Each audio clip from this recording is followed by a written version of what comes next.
This is going to be a tough one to get through. Brownie, you and I, Matt Brown, I'll refer to you as Brownie.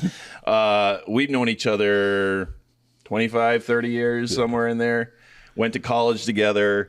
We text each other on a weekly basis, and we've had a lot of fun over the years. So interviewing you is going to be a lot of fun, I think. We're going to have a good time today. I guess let's start with... We're going to talk a little bit about the Aerospace Alumni Advisory Board, but I want to start with your background. Where did you grow up, and how did you get to UND? So I grew up in Aurora, Illinois, just outside of Chicago. Flying was always something I was interested in. I wanted to get away from home, be far enough from home where I could get back if I wanted to, but so North Dakota was it. Yeah. And, I had family in Minneapolis. So, you got family in Minneapolis and Memphis too, right? Or did your parents move there? They moved there for a while, but they're back in Minneapolis now. So everybody's kind of back in Minneapolis, and so flying was what I was looking to do, and here I am. Yeah. So it's, let's answer a hard question. How did you and I meet? Oh God. So there it was. I don't even remember how we did meet, but I think it was class. It was class, and then through flight instructing, the SOF desk, just kind of our paths kept crossing. Tioga trip. Yeah. I think we had you and I in Ryan Champagne. We're in a class together, and so just we crossed paths. So and so it's one of those things, and I'll bring it up later about networking and just keeping in touch with people. Yeah, and I think how important that is. Absolutely, and 100%. Like you said, 25 years later, here we are, still texting every week. And and even like last night when we got together, it was like no time had passed. Yeah. It was just like we jumped right back into it, and everyone was there, and God, we had such a great time with everybody. So, why UND? Why did you come here versus other schools? It's nationally recognized. It's a great school. It was affordable and close to home. Kind of had everything I was looking for, and so it just seemed like a good fit for me. And I think I made the right choice. I've enjoyed my time here. Now it's time to give back, and so here I am, the alumni board giving back, and it was a great time. It was awesome. Yeah. So back in the day when Matt and I, or Brownie and I, used to flight instruct, you would come from FedEx. I did. So this is back when FedEx had a base here and actually flew like a 757 or 727s. They flew a lot of stuff in. How did that work? Like, how did you get in with FedEx, and then how did you manage your schedule around that? It was brutal. I started in 1998, and I just applied, went and worked the ramp, and just kind of fit with my schedule. So I'd work 4:15 every morning. I'd get up, and so my wake up was 3:45 every morning, and I'd be on the ramp until 8:30, 9 o'clock. And I'd roll over to class, and then do class all day or flight instruct. And so I did that for 10 years up here, and it was a good time. Yeah, definitely gives you a good work ethic when you have to punch a clock at 4:15 every morning and trying to manage the college life and the college social aspect of it. But it was good. It was fun. Some people know about the third floor bathrooms having showers in them, and may not understand why there's showers in them, and you are one of the people that use the showers. I did. I had a locker up there, so I'd come from FedEx, I'd throw all my stuff in a locker, I'd take a shower up there, start my flight instructing duties, and there were a couple times that Jeremy Raisler, Dick Schultz would walk in, and there I am sleeping on the couch. Trying to catch a couple Z's. Until they gave me an office with a door, and then I could close my door. So it was good times. But again, it instilled that work ethic. And it's one of those things where they say if you're on time, you're 5 minutes late. So be 5 minutes early, and that's kind of what FedEx had taught me at first. It's be on time. You had told me a story about there was a captain. Because the plane would come in from Memphis, and he'd bring barbecue or something. Wouldn't he, like a big tray of it? Oh, yeah, I'd bring Corky's barbecue was real popular, or Germantown Commissary. Go down there and bring that back. Because at that time, all employees could jump seat. So this was prior to September 11th.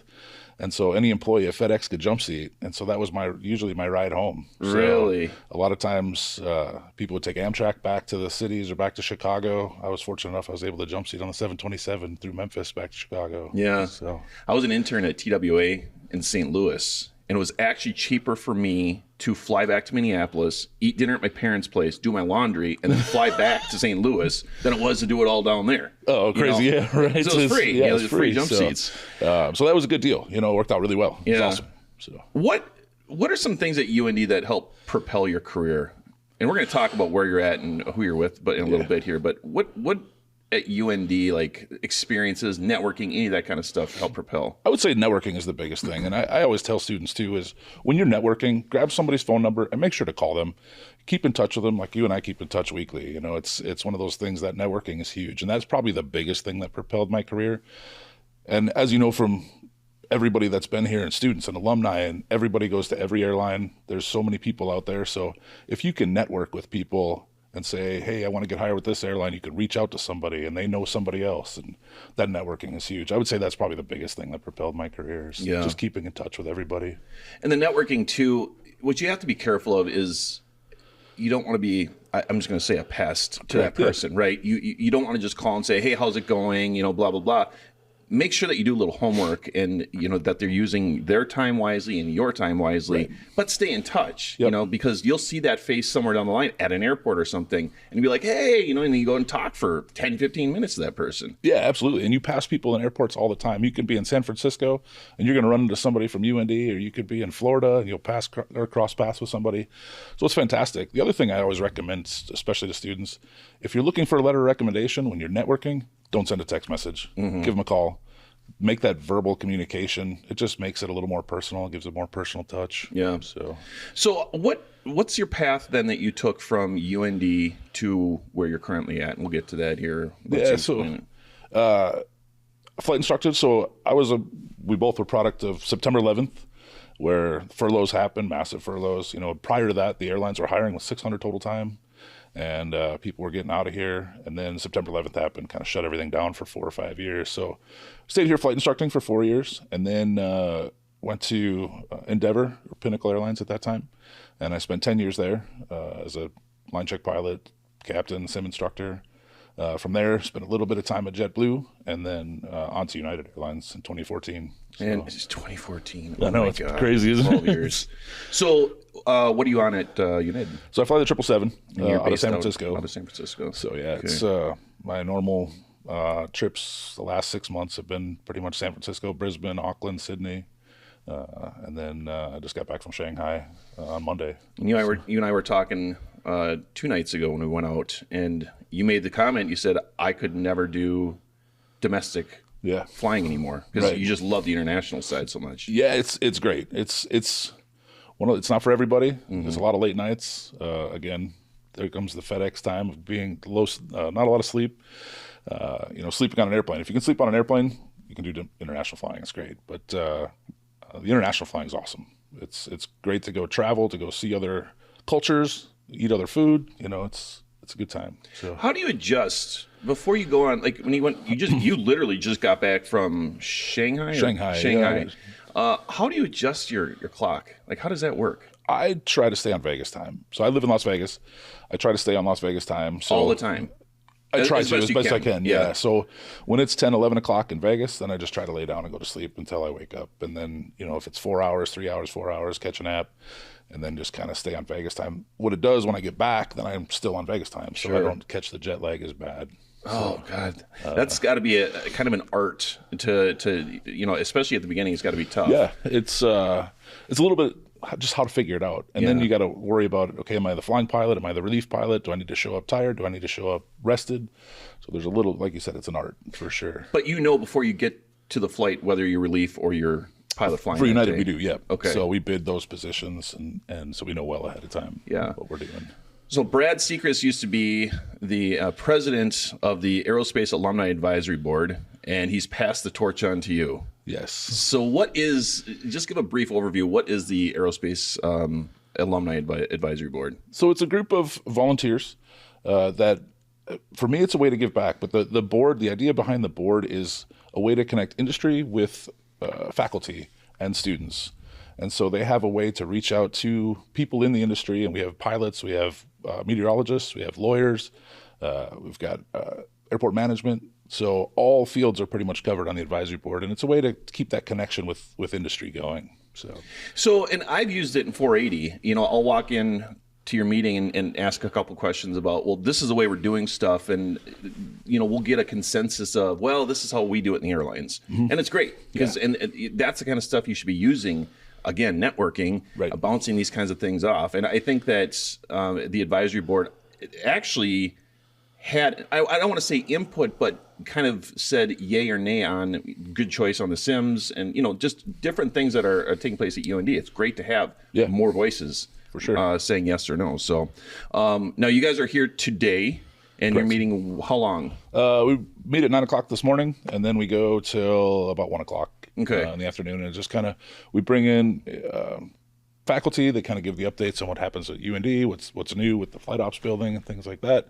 And then we'll have our board business and just kind of discuss what we want to do for future board meetings. And it's also a good way, again, networking, keep in touch with those people from the industry within our board as well. So it's fantastic. And this is a great time when, if you've been networking with some of these people, they're here. You can say hi to them and, keep the networking up. This is a great time to do it face to face. Face to face, absolutely. Yeah. So, and we'll go to the SAMA Social tonight. And again, it's a good way to meet industry. It's a good way to meet alumni, interact with the students. So it's a fantastic way to network. And we're available to all the students if they have questions. And are you still teaching at Endeavor? I am part-time. Part-time. So, okay. And when you were there, you were a line check pilot. Correct. What does it take to become a line check pilot at an airline? It's a selection process, interview process. It is an interview process. It is, yeah. Really? So they'll go through an interview, a selection process, and basically they want a captain that's been a captain for a while. Every airline has different minimums that they require. And then you're kind of the standards. You're doing the line checks for captains. You're doing OE for new pilots, for upgrading captains. And so it's a good time. You learn a lot, for sure. What are some things you learn? I mean, you'd think that a line check pilot knows everything. Right, exactly. You find yourself in situations, you always see things that you haven't seen before. Yeah. And so working with a new pilot, they're coming in with different skills, different skill sets, and trying to make everything standard within the airline is the goal. And so you definitely learn a lot about yourself. Yeah. Learn a lot about your flying skills. Your minimums. Yeah, exactly. Yep. And so, it's fantastic. How are the regionals different compared to the majors in terms of daily life, flying aspect? I think from my perspective with the regionals, back when I was at Endeavor Pinnacle, we would do 20-leg 4 days. So you're doing your takeoffs and landings. You've never been more proficient in an airplane than doing 20-leg 4 days. You feel really comfortable, and not that you're not at the majors, but you just don't fly as much. And so, for example, on the 777, I do 6 legs a month versus 20-leg 4 days. Yeah, so it's you get a lot more proficiency. You're in the weather. You're dealing with low minimums. It's if you're Minneapolis based, and it's 800 overcast in Minneapolis, and you're in and out of there 3 times. I mean, you're shooting a lot of approaches. Yeah. So you become real proficient real fast. We were, I won't say the airline, but we were at an airline training department, and they showed us a stat of what's the average amount of time that a pilot at our airline hand flies. They pulled all their data. Yeah. And it was like 42 seconds. And they're like, we got to get everyone to hand fly a little bit more. Yeah, right. Yeah, for sure. So you can look back on young Matt and tell young Matt one thing that you know now that you wish you had known back then. What would that be? Ooh, that's a tough one. Like you could say I guess I would say don't live with regret. If an opportunity is missed, look for the next opportunity. That's one thing I try to live by. Is just I don't have any regrets. I think everything happens for a reason. I've had a blast at coming through here, kind of my career path. That hasn't been perfect. There's been hiccups. There always will be hiccups. And as far as I guess advice, especially with airline training, it's kind of like the elephant. How do you eat an elephant? One bite at a time. The fire hose is going to open, and just take that one bite and just keep moving on. If something happens, something hiccups, don't look back, look forward, keep on moving. So yeah, and I think you brought up a good point. You will run into hiccups in this 100%. industry. Yep. You might lose your job, you might get furloughed, you might downgrade, whatever the case is. But that's a time when you can use that to reflect and be like, all right, what have I learned from this? Right, exactly. And it's probably nothing you did wrong. It's just the industry. It has the ebbs and flows. So you're going to have bad days in the sim. You're going to go in there and, you might be able to fly perfect approach all the time, and you get in the sim and you're going to do something stupid. make a mistake, and you just keep looking forward. Don't look back at what the mistake you made was. So. Yep. ALPA, you're involved with ALPA. I do the security committee with ALPA. What is it? Security committee out of San Francisco. Okay. So dealing with some any security issues that come up within San Francisco base. So in the ALPA security committee, what are some things, I don't know what you can talk about and can and can't talk about, but some overall things that you see security-wise with ALPA?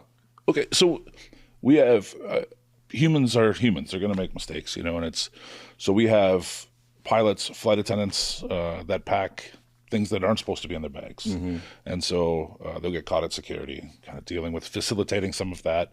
Known crew member, which is the process to help speed pilots and flight attendants through security.